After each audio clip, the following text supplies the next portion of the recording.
Hey guys, it's FallenDice, and welcome to another Better Than BuildCraft tutorial.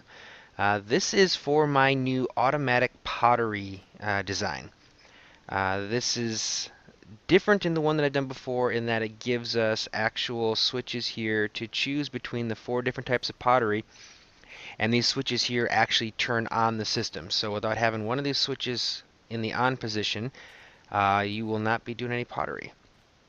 So here is our design. Obviously, the actual uh, turntable and all that kind of stuff can be put over here, over there. This was just kind of, as I was designing it, kind of where I just put things for ease. But here, we'll pop up and I'll show you. This is the design for it. As you can see, there are AND gates for each one of these. That was just to make sure that, like when with this position over here, when a turntable stopped with a torch on a redstone path, we didn't have any false signals going in there. We will only have one of these activated when the switch is on, giving us both the inputs to our AND gate. So, to start off with, each one of these right now are in the off position. So when it's in the off position, our redstone signal will be powered, which is going to be powering our gearbox and turning off our turntable. In addition, it will be going into that block, which will be unpowering our redstone torch, which means that the redstone above it is also unpowered. So our redstone torch here on our AND gate is powered, and preventing us from getting a power on the output of our AND gate. Same with over here. Like you can see in this one, even with the redstone stopped in this position and powering this block, it still requires the 2 to be unpowered. So it will prevent this from working.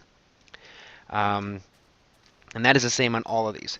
When you go ahead and flip one of these switches, the redstone signal here turns off, which means we are no longer powering our gearbox and our turntable will start to spin. Also, by no longer powering this block, that redstone torch will become powered, which means our redstone here is powered, which means this block is powered and this redstone torch is now unpowered. When our redstone turntable turns it around and our torch comes over here, it will power this redstone here, which will unpower this torch, giving us 2 unpowered torches, which will allow this one to then become powered and will send a pulse into our block dispenser. When the block dispenser puts out a solid block above this redstone torch here, it will allow that block will become powered, sending redstone into this signal here. These repeaters prevent the signal from going backwards, which is probably not completely necessary, but I just like to keep things clean. That redstone signal will then come over here. First off, because there's no repeaters here, the first thing that will happen is it's going to power our piston, regular piston here, which will eject whatever happens to be on our turntable at the time. That will be caught by our obsidian pipe, which will then take it over here to this chest. The second thing is when this block here becomes powered by that signal, the redstone torch will turn off. These 2 repeaters, both set to maximum delay, will eventually unpower, which will cause our block dispenser to unpower. Before that happens though, our piston will then retract. As soon as our signal goes away, this will once again repower.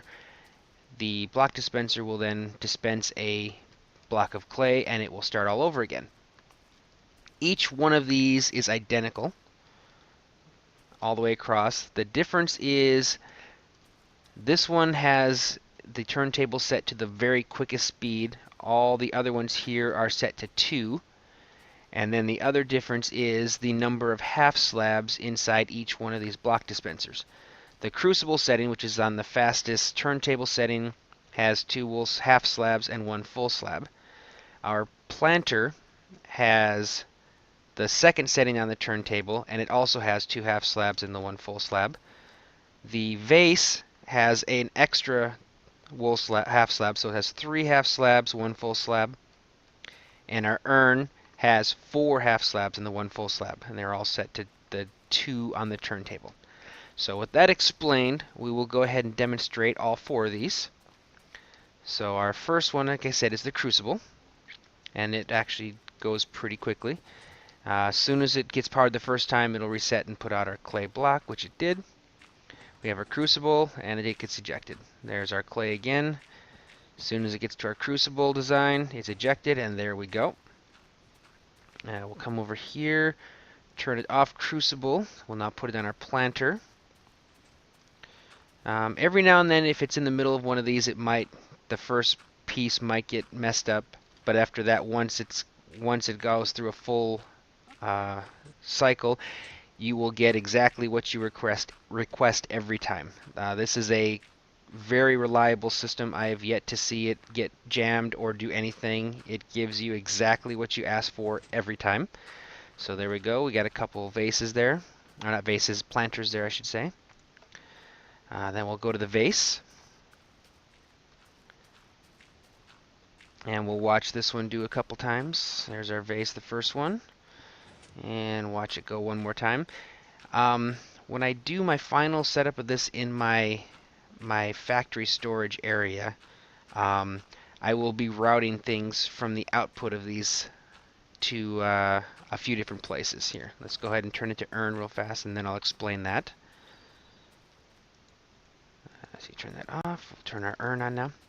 And what I mean by that is, instead of going into a chest here, all the drops here are going to hit a diamond transport pipe. The clay balls will get rerouted separately into an automatic crafting table where they'll be turned back into clay blocks and fed directly back into our block dispenser.